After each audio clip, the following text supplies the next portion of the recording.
She was 32, a widow for 3 years, and used to doing things alone. Still, the storm unsettled her. The sky was the color of lead, the wind shrieking warnings she couldn't understand, and the cold pressed against her chest like a heavy hand. She was just steps from her door when she saw something dark half buried in the drift near the fence. At first, she thought it was a fallen branch. Then it moved. Clara's heart leapt into her throat. She dropped the bundle of firewood and hurried forward, sinking to her knees in the snow. Brushing away ice with her bare hands, she uncovered a man's face, blue with cold, lashes crusted white, lips cracked and barely moving. "Oh my God," she whispered. He was alive, barely. He wore a heavy coat, torn at the shoulder, and boots that looked expensive beneath the ice. One glove was missing, his hand purple and stiff. There were dark stains on his coat, blood, frozen solid. Clara didn't think. She acted. She slipped her arms beneath his shoulders and heaved, grunting with effort. He was heavy, solid with muscle and deadweight. Inch by inch, she dragged him across the snow, leaving a shallow trail behind her. By the time she reached her porch, her lungs burned and her fingers were numb. She fumbled with the door, dragged him inside, and slammed it shut against the storm. Warmth from the dying fire licked at their frozen skin. She laid him on the rug by the hearth and rushed to build the fire higher. Then she stripped off his icy coat and boots, cutting away fabric where it stuck. His skin was frighteningly cold, pale and mottled. There was a deep gash along his ribs, packed with snow. Clara swallowed her fear and set to work. She boiled water, cleaned the wound as gently as she could, and wrapped it tight. She rubbed his hands and feet, careful not to shock his frozen skin. She wrapped him in blankets and fed him warm broth by the spoonful, praying he wouldn't choke. Hours passed. The storm raged outside, shaking the walls. Inside, Clara sat on the floor beside him, counting his breaths, whispering to him not to die. Just before dawn, he coughed. Clara nearly cried with relief. His eyes fluttered open, dark, unfocused, and filled with pain. He tried to speak, but only a hoarse sound came out. "Easy," she murmured, pressing a cool cloth to his forehead. "You're safe. Don't try to move." He drifted in and out of consciousness for 2 days. Clara barely slept. She changed his bandages, fed him broth and water, and kept the fire going. She talked to him constantly, even though he couldn't answer, telling him about her garden, her chickens, her late husband, and the way winter always made her lonely. On the 3rd morning, he woke and stayed awake. He stared at the ceiling for a long moment, then turned his head slowly toward her. His voice was rough but clear. "Where am I?" "In my cabin," Clara said gently. "You were half frozen in the snow. You've been hurt pretty badly." He frowned, eyes clouding with confusion. I don't remember." "That's all right," she said. "Don't strain. What's your name?" He hesitated. I don't know." Panic flickered in his eyes. "It's okay," Clara said quickly. "Memory loss happens after head injuries and exposure. You'll remember. For now, you can rest." She called him John, because he needed a name and it was the first one that came to her. John healed slowly. The fever broke after a week, but he was weak and shaky, his movements careful.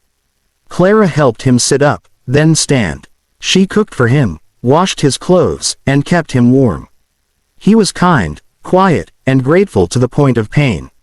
He insisted on helping with small chores once he was able, splitting kindling, mending a broken chair, feeding the chickens.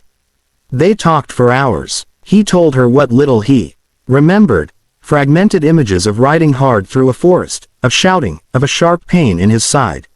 He had no memory of who he was, where he came from, or why he'd been in the storm. Clara didn't press him. As days turned into weeks, something gentle and tender grew between them. He laughed at her dry humor. She teased him for the way he tried to sweep and always missed the corners. At night, they sat by the fire, drinking tea and listening to the wind. Sometimes she caught him watching her with an expression she couldn't read, something like longing mixed with sadness. He was handsome in a rugged way, with dark hair that curled slightly at the ends and eyes that seemed too serious for his gentle smile. His hands were scarred, his posture straight, like a man used to command. But in her cabin, he was just John. One evening, as they were eating stew, he set down his spoon. "Clara," he said softly, I don't know what I'd have done without you. You saved my life. Her cheeks warmed. I'm just glad I found you. He reached across the table and took her hand. His touch was warm, steady, and sent a strange flutter through her chest. Neither of them pulled away. That night, she lay awake, staring at the ceiling, her heart pounding. She told herself it was foolish. He was a stranger. He might leave the moment his memory returned. Still, she couldn't deny what she felt. 2 weeks later, everything changed. Clara was in town, trading eggs for flour, when she heard raised voices near the general store. Can't be sure, but the description fits. Tall, dark hair, wounded, traveling alone. Her stomach clenched. She stepped closer. A group of men stood around the sheriff, their coats dusted with snow. One of them held a folded paper. Rewards $1,000, the man said. For information leading to the capture of Elias Blackwood. Wanted for robbery, conspiracy, and the murder of Thomas Green. Clara felt dizzy. Blackwood, someone asked. That's the railway baron's son, isn't it? The sheriff nodded. He vanished 3 weeks ago. Folks say he went rogue, turned outlaw. Dangerous man. Clara's hands shook. The description. They were describing John. She stumbled away before anyone noticed her. She barely remembered the walk home. When she reached the cabin, John was splitting wood. He smiled when he saw her, and her heart broke. That night, she couldn't sleep. She watched him breathe, her mind racing. Could it be true? The gentle man who helped her bake bread and fed her chickens, an outlaw. A murderer. In the morning, she confronted him. There's something you need to know, she said, her voice trembling. She told him everything. He listened in stunned silence. When she finished, he ran a hand through his hair. So, I might be a criminal. I don't know, she said. I don't want to believe it. But the description matches you.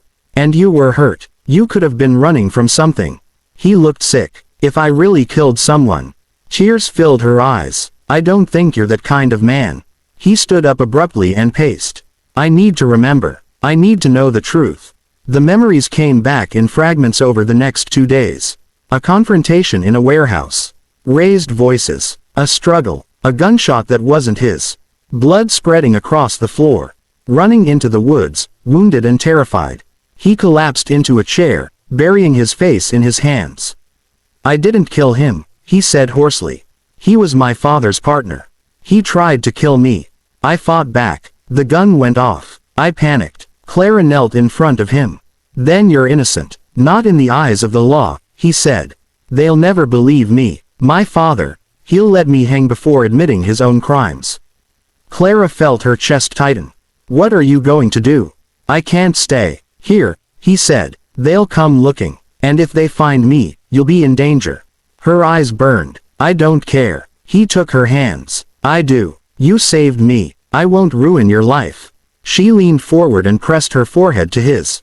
I love you. The words slipped out before she could stop them. He stared at her, stunned. Then he kissed her, soft at first, then with desperate tenderness. I love you too, he whispered. The next morning, he was gone. Clara found a note on the table. I'm sorry. I can't let them hurt you because of me. Thank you for giving me my life back. I will never forget you. She cried until her chest hurt. Weeks passed. The snow melted. Spring came. And then one day, a carriage stopped outside her cabin. A man in a fine coat stepped down, holding a familiar hat. Clara Whitmore, he asked. Her heart pounded. He smiled. I told them the truth.